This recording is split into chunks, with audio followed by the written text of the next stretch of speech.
New education policy यानी कि नई शिक्षा नीति 2020 में इंट्रोड्यूस की गई थी, लेकिन इसमें मदर लैंग्वेज के पॉइंट को लेकर काफी सारी समस्याएं आ रही है। तो आइए समझते हैं कि ये प्रॉब्लम्स आखिर है क्या। सबसे पहली बात तो जब इसे इंट्रोड्यूस किया गया था तो मदर लैंग्वेज के पॉइंट पर यह कहा गया था कि 5वीं कक्षा तक या प्रेफरेबली 8वीं कक्षा तक बच्चों की पढ़ाई उनके लोकल लैंग्वेज, उनकी मदर लैंग्वेज में भी अवेलेबल होगी। ये कंपलसरी नहीं है, ये सिर्फ एक सुझाव है। तब क्रिटिक्स ने ये कहा था कि इसमें कई सारी प्रॉब्लम्स आ सकती है, जैसे जब बच्चा अपना स्टेट बदलेगा, फर्ज करो वो महाराष्ट्र से केरला जा रहा है, तो जिस लोकल लैंग्वेज में उसकी पढ़ाई चल रही थी वो डिसकंटिन्यू हो जाएगी और इससे उसकी पढ़ाई पर इफेक्ट पड़ेगा। तमिलनाडु के स्टेट में एक 2 लैंग्वेज पॉलिसी चल रही थी, जिसे अब एक 3 लैंग्वेज पॉलिसी बनाने का सुझाव एनईपी के अंडर दिया गया।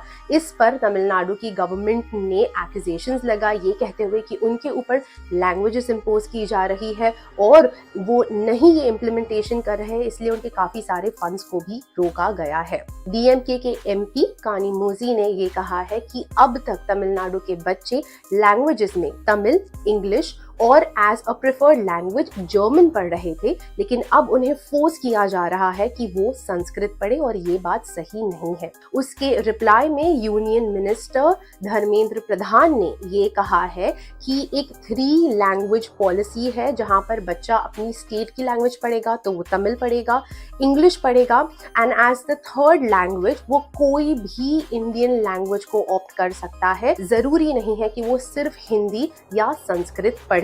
तो इसमें क्या प्रॉब्लम हो सकती है? मेरा ऐसा मानना है कि मदर लैंग्वेज का इंट्रोडक्शन एक बहुत ही अच्छा सुझाव है, लेकिन जब बच्चे इस लैंग्वेज में पढ़ेंगे तो उनकी पढ़ाई के लिए पहली बात तो इतना सिलेबस अवेलेबल करने में भी वक्त लग सकता है, और दूसरी बात सिलेबस अवेलेबल करने के बाद उनको उतने करियर ऑप्शंस देने के लिए भी वक्त लग सकता है। तो इसकी इम्प्लीमेंटेशन को पेस आउट करना चाहिए, इसे बहुत ज्यादा फोर्स नहीं करना चाहिए। आपको क्या सोचना है हमें कमेंट्स में जरूर बताएं, and do follow us for more.